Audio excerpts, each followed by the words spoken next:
The January Paradox. January 17th, 2024, 11 a.m. Eastern Time. The digital silence over Washington, D.C. shatters. Three men, employees linked directly to Iran's Islamic Revolutionary Guard Corps, the IRGC, are officially indicted for an audacious hack and leak operation aimed squarely at the 2024 U.S. presidential election. They weren't just gathering secrets, they were weaponizing information to sow discord, targeting campaigns, officials, and the media itself. This wasn't espionage, this was digital sabotage, a state actor attempting to rewrite the narrative before the first vote was even cast. The world watches the political fallout, the red alerts flashing across secure government servers. But while the focus screams about ideological warfare, something else, something purely mercenary, is collapsing across the globe. Just days earlier in February, the international law enforcement community declared total war on the most dominant digital extortion ring the world had ever seen. LockBit. The narrative immediately splits. State hackers versus the cyber cartels. One group fights for geopolitical chaos, the other fights for pure profit, controlling an estimated 25% of the entire global ransomware market.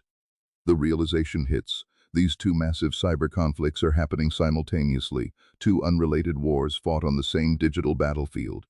The question that cuts through the noise is this: is the massive coordinated takedown of the LockBit syndicate, a victory involving the US, Britain, and the EU, a strategic countermeasure designed to clear the board for the state actors, or are these parallel events just convenient coincidences masking a deeper, more profitable arrangement?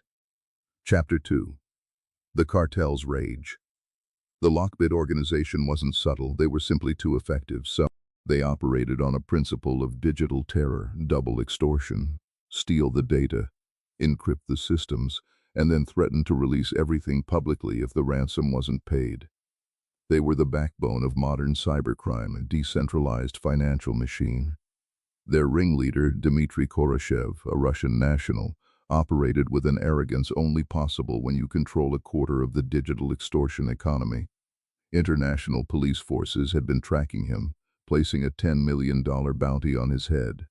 But he remained untouchable, hidden behind layers of proxies and stolen cryptocurrency. Then came the global convergence. In a massive coordinated sweep, law enforcement agencies seized control of LockBit's own infrastructure. They didn't just arrest members. They took over the organization's digital storefronts, replacing the countdown timers demanding payments with chilling messages of their own. Takedown complete.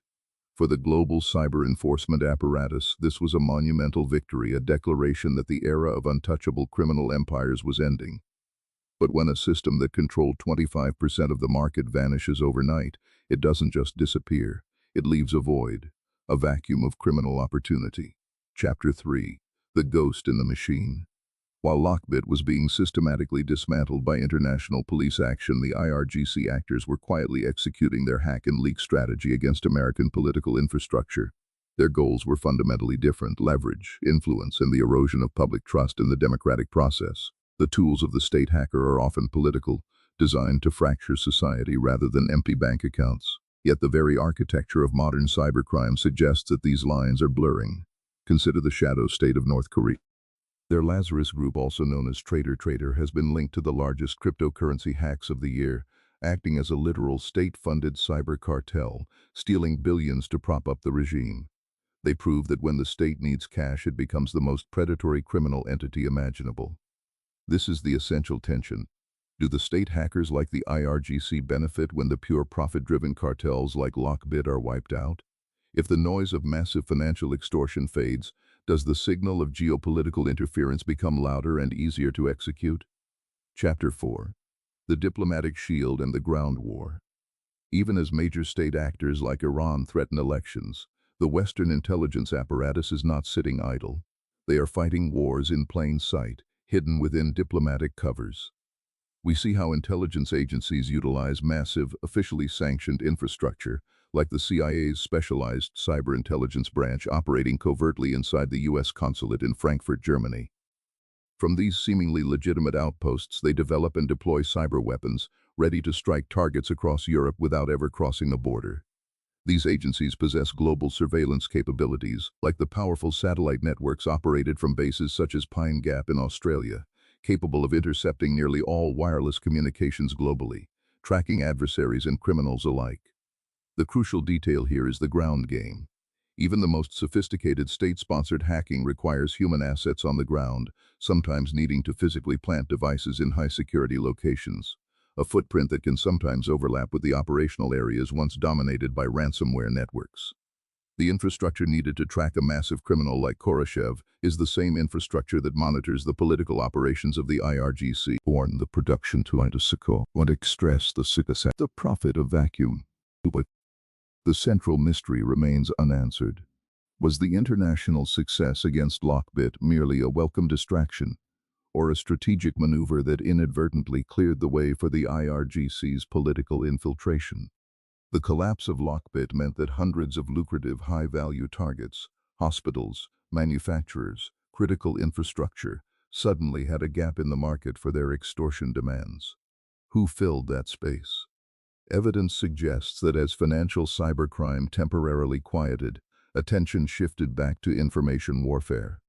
The IRGC, indicted for targeting the core of American political stability, was operating in a relatively less cluttered digital environment following the cartel takedown.